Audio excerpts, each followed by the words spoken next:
இந்த தமிழீழ விடுதலை புலிகளுக்கும் புலம்பெயர் வாழ் மக்களுக்கும் அளித்த வாக்குறுதிகளை தான் இந்த அரசாங்கம் நிறைவேற்றியிருக்கின்றது. செம்மணி மனித புத்தகுழி ஆளுநர் இருந்தே டக்ளஸ் சிவானந்தா அவர்களுடைய விடயம் ஒரு பேசுபொருளாக மாறி இருக்கின்றது. மண்டதீவு, அல்லப்பிட்டி ஈழமக்கள் ஜனநாயக கட்சியில கடந்த காலங்களில் செயற்பட்டதாக கூறிக்கொண்டிருக்கின்ற சதா என்கின்ற பணியன் தமிழ் தேசிய கூட்டமைப்பின் நாடாளுமன்ற உறுப்பினராக இருந்த ஒருவருடைய ஆசீர்வாதத்துடன் அவருக்கு சொந்தமான தங்குமிடத்தில் தங்கியிருந்து மண்டதீவு பகுதியிலே அந்த பகுதியிலே படுகொலைகள் தொடர்பான விடயம் பேசுபொருளாக இருக்கின்ற சூழலிலே அது தொடர்பிலே கருத்து தெரிவிக்கும் போது அந்த படுகொலைகள் நடைபெறுவதற்கு முன்னர் தானும் எங்களுடைய செயலாளர் நாயகம் தோழர் டக்ளஸ் தேவானந்தா அவர்களும் அங்கு சென்றதாகவும் இருட்டிலே சைக்கிள் ஓடி வந்தார்கள், ஏதோ விளக்கு பிடிச்சு பார்த்து கொண்டு மாதிரி இப்ப திரைக்கதை வசனம் எழுதப்படுகிறது. யாருடைய ஒத்துழைப்போடு அந்த கொலை நடத்தப்பட்டது, அது தொடர்பில் முன்னெடுக்கப்பட்ட விசாரணைகள் எவ்வாறு மூடி மறைக்கப்பட்டன? மலேசியா காவல்துறையினர் தான் கேபியை கைது செய்தனர். இலங்கைக்கு கொண்டு வரப்படும் வரை கேபி என்பது எங்களுக்கு தெரியாது. கோடபாய ராஜபக்ச கேபியை வீட்டுக்கு வரவழைத்தான் கலந்துரையாடின. கேபி வசம்தான் புலிகள் என்ற நிதி கப்பல்கள் இருந்தன. விடுதலை புலிகள் அமைப்பினுடைய தலைவர் வேலுப்பிள்ளை பிரபாகரன் அவர்களை நான் கடவுள் என்று சொன்னேன். அப்படி சொன்ன ஒரே ஒரு பாராளுமன்ற உறுப்பினர் நான் தான். சிங்கள மக்கள் வாழும் ஒரு தொகுதியில் என்ற தேர்தலை போட்டியிடுவேன். அப்போது உங்கள் கட்சியில் எத்தனை குழந்தைகள் மீதம் இருக்கின்றது என்பதை நான் பார்ப்போம் என்ற ஒரு துணிப்பொருள் அவர்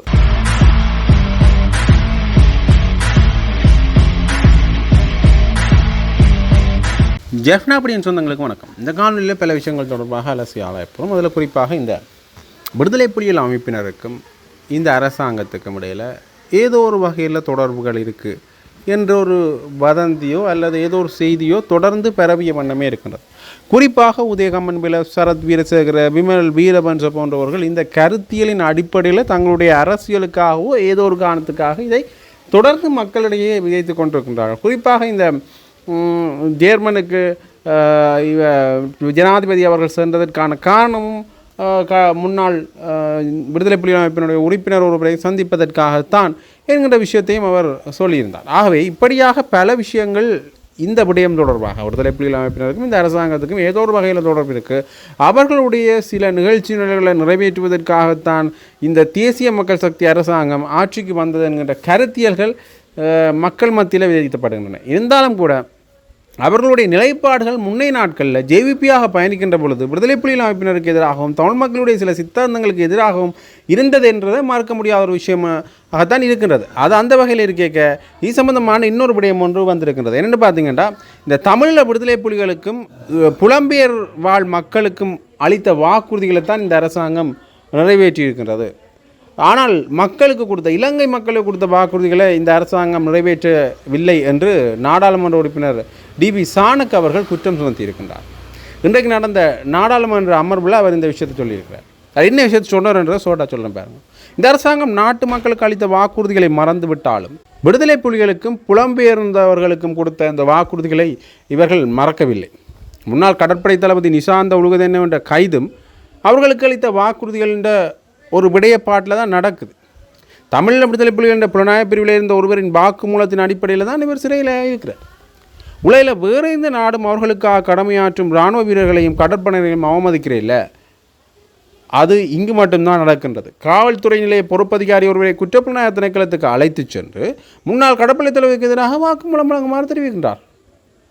குறித்த காவல் நிலைய பொறுப்பதிகாரி நீதிமன்றத்துக்கு சென்று தன்னை முன்னாள் கடற்படை தலைவருக்கு எதிரான வாக்குமூலம் வழங்குமாறு கட்டாயப்படுத்துகிறார் என குறிப்பிடுகிறார்.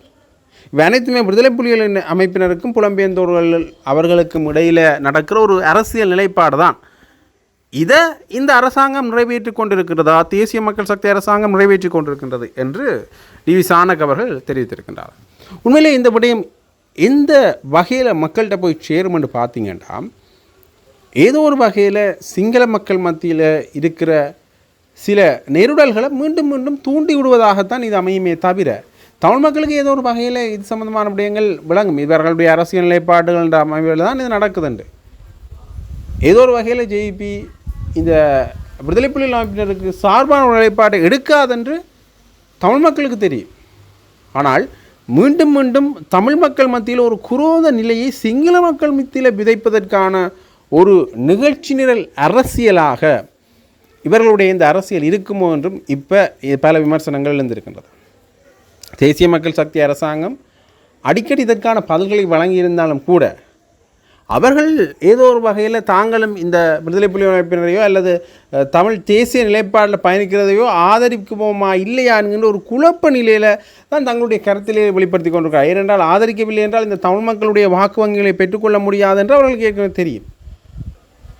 அதை அந்த எதிர்த்தால் சிங்கள மக்கள் மத்தியில் அவர்கள் தங்களுக்கு ஆதரவு தெரிவிக்கின்றார்கள் என்ற ஒரு நிலைப்பாட்டில் இருந்தால் சிங்கள மக்கள் மத்தியில் இந்த சில வாக்குவங்களை பெற்றுக்கொள்ள முடியாத என்ற நிலைப்பாட்டில் அவர்கள் ஏதோ ஒரு வகையில் குழப்பமான கருத்துக்களை மாறி மாறி சொல்லிக் கொண்டிருக்கின்றார்கள் என்ற விமர்சனம் இப்போ எழுந்திருக்கின்றது. அடுத்தாக இன்னொரு முக்கியமான விஷயம் டக்ளஸ் சிவானந்தா சம்பந்தப்பட்ட விடயம். அண்மையில் இந்த செம்மணி மனித புத்தகுலி ஆளுநர் இருந்தே டக்ளஸ் சிவானந்தா அவர்களுடைய விடயம் ஒரு பேசுபொருளாக மாறி இருக்கின்றது. மண்டதீவு, அல்லப்பட்டி, மண்கும்பான் போன்ற இடங்களில் டக்ளஸ் சிவானந்தாவினுடைய சில நடவடிக்கைகள் காரணமாக அல்லது அவருடைய ஒரு ஈடுபாட்டை வைத்துக்கொண்டு சில மனித புதைகுழிகள் அங்கே இருக்கலாம். அவரால் கொல்லப்பட்டவர்கள் அல்லது அவரை சார்ந்தவர்களால் கொல்லப்பட்டவர்கள் என்று சொல்லப்படுவர்கள் அங்கே இருக்கலாம் என்று அண்மையில் ஸ்ரீதரன் மற்றும் அர்ச்சுனா ராமநாதன் பலர் இந்த விடயங்களை குறிப்பிட்டிருந்தார்கள். இது ஒரு பக்கம் இருக்க மீண்டுமே இந்த டக்ளஸ் தேவானந்தா அவர்களுடைய விடயம் ஒரு பேசு பொருளாக மாறி இருக்கின்றது. இந்த விஷயத்தில் என்று பார்த்திங்கன்னா அண்மையில் டக்ளஸ் தேவானந்தானுடைய கட்சியினுடைய பன்னீர்செல்வம் அவர்கள் ஒரு முக்கியமான ஊடக சந்திப்பு ஒன்றை வைத்திருக்கின்றார். அந்த ஊடக சந்திப்பில் சில விஷயங்களை அவர் சொல்லியிருக்கின்றார். என்ன விஷயம் என்று பார்த்திங்கன்னா ஜனாதிபதி அன்ருகுமார் திசாநாயக்கவுக்கும் காவல்துறை அதிபருக்கும் முன்னாள் அமைச்சர் டக்ளஸ் சிவானந்தாவினால் ஒரு அவசர கடிதம் ஒன்று அனுப்பப்பட்டிருக்கின்றது. நேற்றைய தினம் ஒரு ஊடக சந்திப்பு நடத்தப்பட்டிருந்தது. அந்த சந்திப்பிலே ஈழமக்கள் ஜனநாயக கட்சியிலே கடந்த காலங்களில் செயற்பட்டதாக கூறிக்கொண்டிருக்கின்ற சதா என்கின்ற பொன்னையா சதா என்கின்ற பொன்னையா அப்பாண்டமான குற்றச்சாட்டுக்களை சுமத்தி இருந்தார். அவர் ஊடகங்கள் முன்னால் வந்து ஈழமக்கள் ஜனநாயக கட்சிக்கும் அதனுடைய தலைமைக்கும் அவதூறு பேசுவது இது ஒன்று முதல் தடவை அல்ல. சில வருடங்களுக்கு முன்னர் அப்போது தமிழ் தேசிய கூட்டமைப்பின் நாடாளுமன்ற உறுப்பினராக இருந்த ஒருவருடைய ஆசீர்வாதத்துடன் அவருக்கு சொந்தமான தங்குமிடத்தில் தங்கியிருந்து திட்டமிட்டு ஊடகங்களுக்கு கருத்துக்களை வீசியிருந்தார், தெரிவித்திருந்தார். அதே போன்று அதன் பின்னரும் சில தடவைகள் அந்தந்த காலப்பகுதியிலே பயன்படுத்த விரும்புகின்ற தரப்புகளுக்கு ஒத்துழைப்பு வழங்கி ஊடக சந்திப்புகளை நடத்தி நமக்கு எதிராக சேறுபூசி இருந்தார். அந்த அடிப்படையிலே நேற்றும் அவரை ஒரு சில தரப்புகள் பயன்படுத்தி இருக்கின்றன. ஆனால் நேற்றைய தினம் அவர் தெரிவித்த கருத்துக்கள் அப்பட்டமான உண்மைக்கு புறம்பானவை என்பதை அந்த அவருடைய செவியை தெளிவாக கேட்கின்றவர்களுக்கே புரிந்து கொள்ளக்கூடியதாக இருக்கும். ஒரு விடயத்தை சொல்லியிருந்தார், தேவா மாதா தேவா என்று ஒரு பயணிகள் சேவை கோஆபரேட்டிவினால் நடத்தப்படுவதாக. அது அப்பட்டமான பொய். அது இந்திய இராணுவத்திடம் இந்திய கடற்தொழிலாளர்களிடமிருந்து பறித்தெடுக்கப்பட்டதாக சொல்லியிருந்தார். அது அப்பட்டமான பொய். அங்கே தேவா மாதா என்று எந்த ஒரு பயணிகள் கப்பலும் சேவையில் ஈடுபடுத்தப்படவில்லை. அங்கே சமுத்திர தேவா என்று ஒரு பயணிகள் சேவை கப்பல் இருக்கின்றது, படகு சேவை நடத்தப்படுகின்றது. அது எங்களுடைய செயலாளர் நாயகம் அமைச்சராக இருந்த காலப்பகுதியிலே அவருடைய முயற்சியினால் நீர்கொழும்பு பகுதியிலே கட்டப்பட்டு கொள்வனவு செய்யப்பட்டு இங்கே சேவையிலே ஈடுபடுத்தப்பட்டு வருகின்றது. அதே போன்று மண்டதீவு பகுதியிலே அந்த பகுதியிலே படுகொலைகள் தொடர்பான விடயம் பேசுபொருளாக இருக்கின்ற சூழலிலே அது தொடர்பிலே கருத்து தெரிவிக்கும் போது அந்த படுகொலைகள் நடைபெறுவதற்கு முன்னர் தானும் எங்களுடைய செயலாளர் நாயகம் தோழர் டக்ளஸ் தேவானந்தா அவர்களும் அங்கு சென்றதாகவும் தான் அவருக்கு ஒரு மொழிபெயர்ப்பாளராக சென்றதாகவும் சொல்லியிருந்தார். அங்கே மொழிபெயர்ப்பாளராக சென்றவர் இராணுவத்தினரோடு எங்களுடைய செயலாளர் நாயகம் கதைப்பதற்கான மொழிபெயர்ப்பாளராக சென்றவருக்கு அங்கு இருந்தவர்களை எங்களுடைய செயலாளர் நாயகம் கொல்ல சொன்னாரா விட சொன்னாரா என்று கூட தெரியவில்லையா. மொழிபெயர்ப்பாளராக சென்றால் இவர்தான் அதற்கான மொழிபெயர்ப்பை செய்திருக்க வேண்டும். இதிலிருந்து இது ஒரு அப்பட்டமான பொய் என்பதை அவரே வெளிப்படுத்துகின்றார். இது எவ்வாறாக இருப்பினும் அவர் ஒரு வாக்குமூலத்தை அளித்திருக்கின்றார். இது தொடர்பிலே எங்களுடைய செயலாளர் நாயகம் தோழர் டக்ளஸ் தேவானந்தா அவர்கள் ஜனாதிபதி அன்றகுமார திசாநாயக்கவிற்கு அவசர கடிதம் ஒன்றை எழுதியிருக்கின்றார். அதற்கான பிரதி ஒன்று போலீஸ் மா அதிபருக்கு அனுப்பப்பட்டிருக்கிறது. இந்த விடயங்கள் தொடர்பிலே உடனடியாக விசாரணை செய்து அங்கே என்ன நடந்தது என்ற விடயத்தை மக்களுக்கு வெளிப்படுத்த வேண்டும் என்ற வலியுறுத்தல் அங்கே முன்மொழியப்பட்டிருக்கிறது.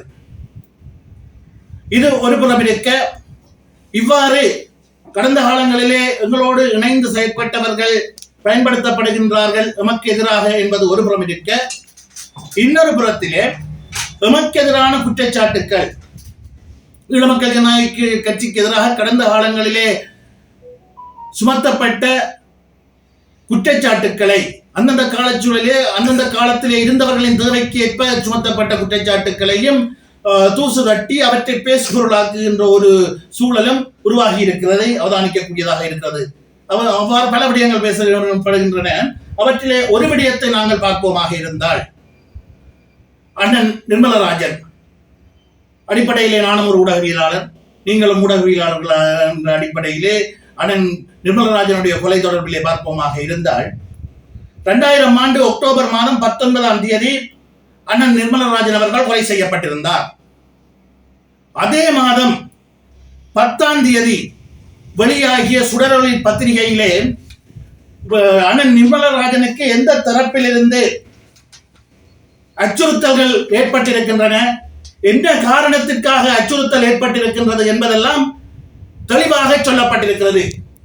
புலிகள் பற்றி போலீஸ் தகவல், யாழ் வேட்பாளர்கள் கிளி என்ற தலைப்பிலே அக்டோபர் 10ஆம் தேதி 2000 ஆண்டு வெளியாகிய சுடரொளி பத்திரிகையிலே அண்ணன் நிர்மலராஜனோடு இணைந்து அந்த காலப்பகுதியிலே இந்த பகுதியிலே கடமையாற்றிய ஒரு மூத்த பத்திரிகையாளரால் விண்ணன் என்ற பெயரிலே எழுதப்பட்ட இந்த கட்டுரையிலே எந்த ஒரு இடத்திலும் ஈழமக்கள் ஜனநாயக கட்சிக்கும் ஊடகவியலாளர் அண்ணன் நிர்மலராஜனுக்கும் முரண்பாடுகள் இருப்பதாகவோ, ஈழமக்கள் ஜனநாயக கட்சியினால் அண்ணன் நிர்மலராஜனுக்கு அச்சுறுத்தல் இருப்பதாகவோ சொல்லப்படவில்லை. இதில் தெளிவாக சொல்லப்பட்டிருக்கிறது எந்த தரப்பால் அவருக்கு அச்சுறுத்தல் ஏற்பட்டிருக்கிறது, என்ன காரணத்தினால் அந்த அச்சுறுத்தல் ஏற்பட்டிருக்கிறது என்று. இந்த செய்தி வெளியாகி 9 நாட்களின் பின்னர் தான் அவர் கொலை செய்யப்பட்டிருந்தார். இவ்வாறுதான் அனைத்து விடயங்களுமே பொய்யான சித்தரிப்புகளாக இருக்கின்றன. இவ்வாறு சுடரொளி பத்திரிகையிலே இந்த உண்மை தகவல்கள் வெளியாகி இருக்கின்ற சூழலிலே இப்போது அண்ணன் நிர்மலராஜனுடைய கொலை வழக்குகளை பயன்படுத்தி எங்களை சிக்க வைக்க, எங்களுக்கு அபகீர்த்தி ஏற்படுத்த திட்டமிட்டு செயற்படுகின்ற சிலர் கதை சொல்கிறார்களா? இருட்டிலே சைக்கிள் ஓடி வந்தார்கள், ஏதோ விளக்கு பிடிச்சு பார்த்து கொண்டு மாதிரி இப்ப திரைக்கதை வசனம் எழுதப்படுகிறது.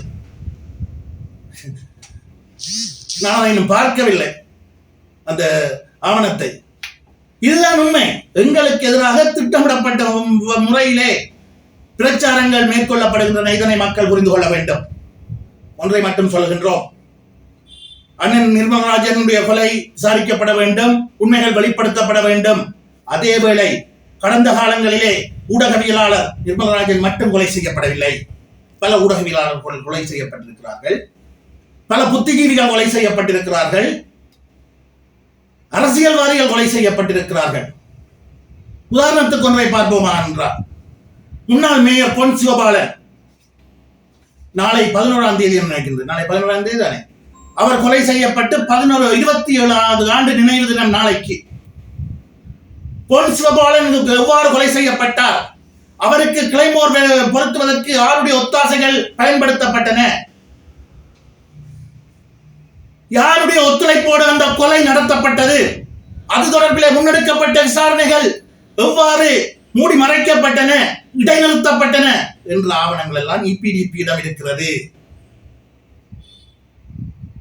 அந்த கொலை வழக்குகளும் விசாரிக்கப்பட வேண்டும். கடந்த காலங்களிலே இவ்வாறான பல்வேறு கொலைகளோடு சம்பந்தப்பட்ட ஆசாமிகள் இப்பொழுது ஈழமக்கள் ஜனநாயக கட்சி மீது தங்களுடைய நிகழ்ச்சிகளுக்காக தங்களை பின்னென்று இயக்குகின்ற பினாமிகளுக்காக வக்காலத்து வாங்குவதற்காக ஈழமக்கள் ஜனநாயக கட்சி மீது சுட்டு விரலை நீட்டுகிறார்கள். அவர்கள் சுட்டு விரலை நீட்டுகின்ற போது ஏனைய 4 விரலும் அவ்வாறான ஆசாமிகளை நோக்கித்தான் இருக்கின்றது என்பதை பொறுப்புணர்வோடு சொல்லிக்கொள்ள விரும்புகின்றோம். எனவே கடந்த கால கொலை யார் செய்திருந்தாலும் கண்டிக்கப்பட வேண்டியது, அது நீதியான முறையில் விசாரிக்கப்பட வேண்டும்.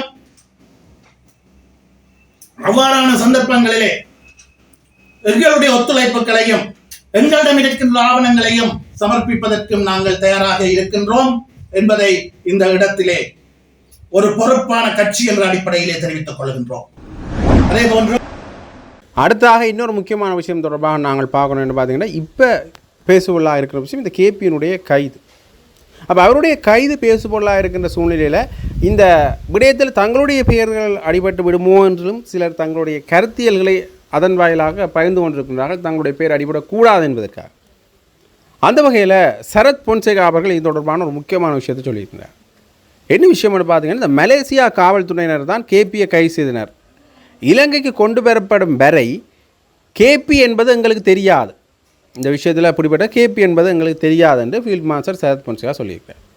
கோடபாய ராஜபக்ச கேபியை வீட்டுக்கு வரவழைத்தான் கலந்துரையாடினார். எனவே அவர் வசம் இருந்த புலிகளின் பணம் கப்பல்களுக்கு என்ன நடந்தது என்பது ராஜபக்சர்களுக்கும் தெரியும். அவர்கள்லாம் இது தொடர்பாக பொறுப்பு கூற வேண்டும். கேபியை மலேசிய காவல்துறையினர் கைது செய்திருக்கின்றார்கள் என்ற விஷயம் பற்றி நாங்கள் அறிஞ்சிருக்கவே இல்லை. இலங்கையில் தேடப்படுற நபர் ஒருவர் நம்மிடம் உள்ளார், குழு ஒன்றை அனுப்பினால் ஒப்படைக்கலாம் என மலேசியாவிலிருந்து நமக்கு தெரிவிக்கப்பட்டது. அதற்கமைய நாள் வழங்கிய சிஐடி குழு வந்து அங்கே சென்றது. அக்குழு மலேசியாவிலிருந்து குழு ஒன்றையும் அந்த குழுவிலிருந்து மலேசியாவிலிருந்து குழு ஒன்றும் வந்தது. கட்நாயக்க விமான நிலையத்தில் தரையிறங்கிய பின்னரே கைது செய்யப்பட்டவர் கேபி என்ற தகவலை நாங்கள் அறிஞ்சு கொண்டோம். கோடபாயரா என்ன செய்தார்? 24 மணி நேரத்துக்குள்ளே கேபியை வீட்டுக்கு அழைத்தார், தனியாக பேச்சு நடத்தினார். இப்போது கேபி வசம்தான் புலிகள் என்ற நிதி கப்பல்கள் இருந்தன. அந்த டைமில் அந்த பேசுகிற அந்த டைமில் கேபி வசம்தான் புலிகள் என்ற நிதி கப்பல்கள் இருந்தன. ஒரு மாதத்துக்கு பின்னர் கேபி விடுவிக்கப்பட்டார். இப்போது நான் இராணுவத்தில் இருக்கையில் கேபி வசம் இருந்த பணத்துக்கு என்ன நடந்தது? அவை அரசுரிமையாக்கப்படவும் இல்லை. கேபியுடன் ராஜபக்சக்கெல்லாம் கலந்துரையாடல்கள் என்ன நடந்தது அவர்களுக்கு தான் தெரியும். ஆகவே அவர்கள்ட்ட தான் நீங்கள் இது சம்பந்தமாக கேட்கணும் என்ற விஷய பொருளில் சரத் பொன்சேகா அவர்கள் சொல்லியிருக்கிறார். கிட்டத்தட்ட ஒரு நழுவல் போக்கில் அவர் பேசியிருக்கின்றாரோ என்றும் எண்ண தோன்றுகின்றது இந்த விஷயத்தில். சரி, இது இவ்வாறு இருக்கார். அடுத்த கட்டமாக ராஜபக்சக்களை விசாரிக்கணும் என்று இவர் சொல்லியிருக்கின்ற இந்த பாணியை வைத்து பார்க்கிற பொழுது, இனி இந்த ஊழல் மோசடி குற்றச்சாட்டு சம்பந்தமாக விடுதலை புலிகளின் தங்கம் நகை சம்பந்தமாக ஏற்கனவே பேசப்பட்டது. விடுதலை புலிகளின் ஒரு பகுதி தங்கம் மக்களிடம் ஒப்படைக்கப்படும் என்றும் சொல்லப்பட்டது. அதிலேயும் ஊழல் நடந்திருக்கின்றது என்ற விஷயமும் ஒரு மிகப்பெரிய பேசுபொருளாக மாறியிருக்கின்றது. ஆகவே இந்த விஷயத்தை வச்சு பார்க்கின்ற பொழுது இனி வரும் காலங்களில் கோடபாய ராஜபக்ச அவர்கள் இந்த ஊழல் குற்றச்சாட்டு மோசடியில் விசாரிக்கப்படுவாரா, அல்லது கோடபாய ராஜபக்சவோ அல்லது ராஜபக்ச குழுமமோ இதில் விசாரிக்கப்படுமோ? அப்படி ராஜபக்ச குழுமம் விசாரிக்கப்படுகின்ற பொழுது இவர்கள் செய்த வேறு சில கொலைகளோ அல்லது வேறு சில இனப்படுகொலை சார்ந்த விடயங்களும் இதற்குள்ள வருமோ என்கின்ற கேள்வியும் எழுந்திருக்கின்றது. அவை பொறுத்திருந்து பார்க்கலாம். இந்த விஷயத்தில் குறிப்பிட்ட ஊழல் சம்பந்தப்பட்ட விஷயத்தில் என்ன நிலைப்பாட்டை இந்த தேசிய மக்கள் சக்தி அரசாங்கம் வெளிப்படுத்த போன்றது என்பதை. அடுத்ததாக அர்ச்சுனா ராமநாதன் சம்பந்தமாக இன்னொரு விடயம் தொடர்பாக நாங்கள் பார்க்கணும். இந்த ஜெனீவாவில் தமிழர்கள் சம்பந்தமான பிரச்சனையையும் இந்த அரசாங்கம் சம்பந்தமான சில விமர்சனங்களையும் தான் முன்வைக்கப் போவதாக பாராளுமன்றத்தில் அர்ச்சுனா ராமநாதன் அவர்கள் பேசியிருக்கின்றார். அதில் அவர் முக்கியமான பல விஷயங்களை சொல்லியிருக்கிறார். என்று பார்த்தீங்கன்னா, விடுதலை புலிகள் அமைப்பினுடைய தலைவர் வேலுப்பிள்ளை பிரபாகரன் அவர்களை நான் கடவுள் என்று சொன்னேன். அப்படி சொன்ன ஒரே ஒரு பாராளுமன்ற உறுப்பினர் நான் தான். தமிழில் விடுதலை புலிகள் என்ற தலைவர் ஒரு பயங்கரவாதி என யாராவது கையெழுத்து கூறுங்கள் பார்க்கலாம். யாருமே கையெழுத்த மாட்டேன். அதே போல் மக்கள் விடுதலை முன்னணியின் ஸ்தாபகர் ஜேவிபியின் ஸ்தாபகர் ரோகண விஜயவீர ஒரு பயங்கரவாதி இல்லைன்னு நான் கூறுவேன். ஆளும் கட்சியில் யாரையும் மக்களுக்கு தெரியாது.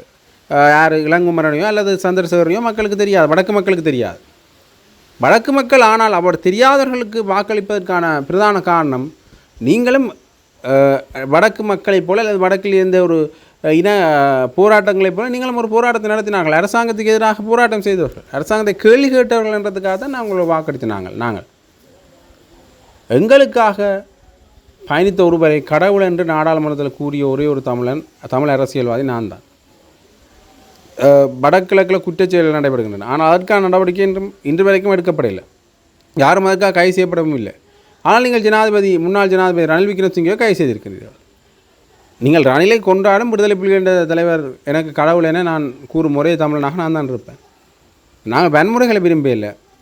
உங்களுடைய கட்சியைச் சேர்ந்த நாரோல் அறகலைய போராட்டத்தில் என்ன சொன்ன வேண்டும் பார்த்தீங்கன்னா, நாங்கள் நாடாளுமன்றத்தை எரிப்போம்னு சொன்னார்கள். ஆனால் அதே நாடாளுமன்றத்தினால் வழங்கப்பட்ட ஒரு வாகனங்கள்லாம் நீங்கள் இப்போ பயணிக்கின்றீர்கள். கடவுச்சீட்டு அளவில் அமைத்திருக்கின்றீர்கள். அது எங்களுக்கு தேவையில்லை. நாங்கள் அதை கேட்கல. கிரிக்கெட் மைதானம் கேட்கல. மாறாக தேசிய இனப்பிரச்சனைக்கான ஒரு தீர்வை தான் நாங்கள் கேட்கின்றோம். இந்த நாட்டில் தமிழர்களுக்கு எதிராக நடந்த குற்றங்கள் தொடர்பில் நான் ஜெனீவாவில் சென்று முறையிடுவேன். அதன் பின்னர் நாட்டுக்கு வந்தவுடன் என்ன கை செய்வதாக கை செய்யுங்க.